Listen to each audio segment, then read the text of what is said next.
I have opportunity to talk to some people I'm looking this way in regards to just about systems, the hard truth about social work and systems, and kind of will be doing self-disclosing as a person when I first started in social work.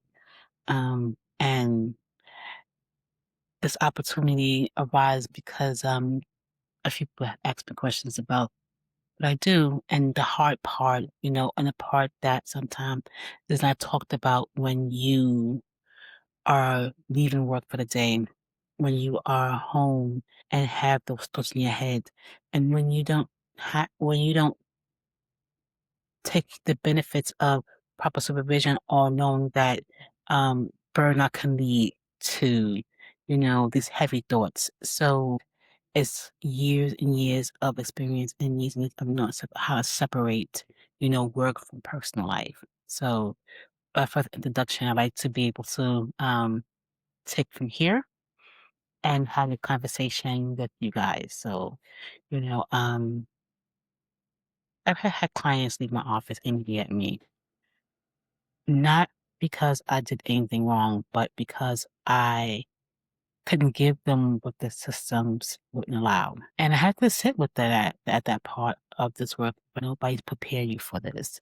So thank you for the opportunity today. My name is Akanya Tan. And today, allow me a few minutes of your time to have this real conversation and allow me to be able to record this. So this conversation as I put a place on my YouTube channel for other individuals to get a hold of it and be able to learn from it. So no sugarcoating.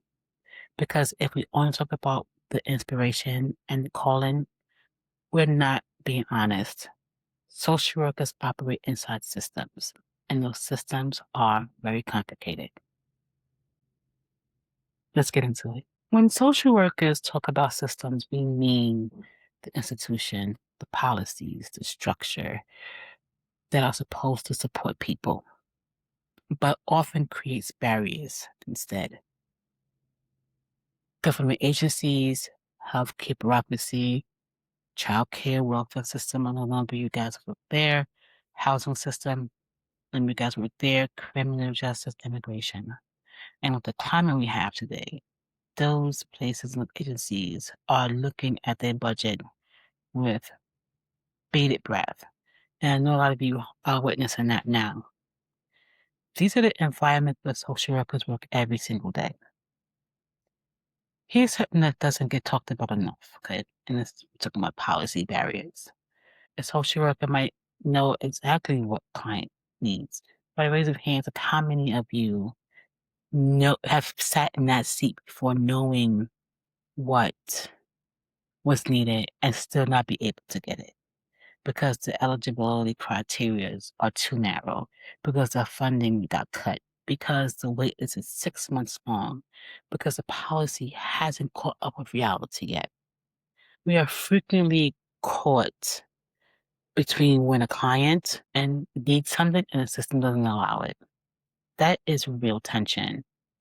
And pretending it doesn't exist doesn't help anyone. Social services has historically been underfunded. We know this. That means social workers are often doing more with less. Larger caseloads, fewer support staff, limited referral options. This is one of the biggest drivers of burnout in the profession. You get into this work to help people, am I right? And then you hit a wall of limited resources over and over again. That's not character flaw.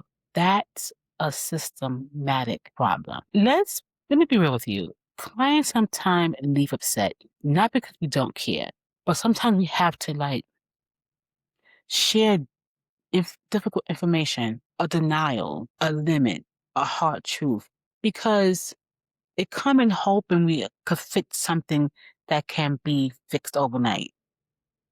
And learning to hold space for someone's anger and frustration without taking it personally and without dismissing it is one of the hardest skills in social work. So I want you to just, I want to take a moment just to kind of like make sure that you understand that we have to know how to separate ourselves from a person to their need, a person to their need, because their frustration is often valid. Their frustration or frustrated at the system, and you are the face of the system in that moment. And what I mean by that is that they cannot get to the system. They cannot get past those golden doors. They cannot get to the house on Pennsylvania Avenue. They cannot get to these places because you are the person that is able to connect them to what is needed and it's not happening. What happens? And you're the person that can come to, going to be coming to you the most. And so then it's allowed them to be frustrated with you. And that's where you have to learn that sometimes 90% of the time it's not because of you. And that's where you have to learn how to take the person out of the situation. You might be wondering if this is hard. Why do people stay? Because change happens. Even when it's slow, it happens. Because one connection, one intervention, one resource connects at the right moment, it changes lives. And that matters. It makes you feel like, wow, sometimes all you need is that one person to get it and to be able to manifest and grow off of something that you help create. But we also have to be honest, systems need to change.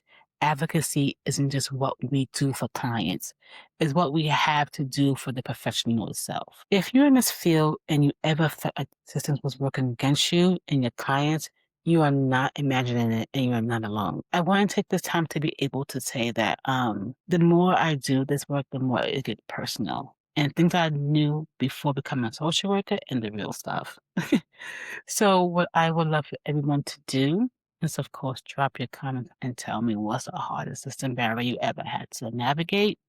Um, and thank you for allowing me to be able to record this for my YouTube channel as well, which I will be posting the same question in my YouTube channel. You got this. We got this. And of course, as always, this is a vibe check. Take care.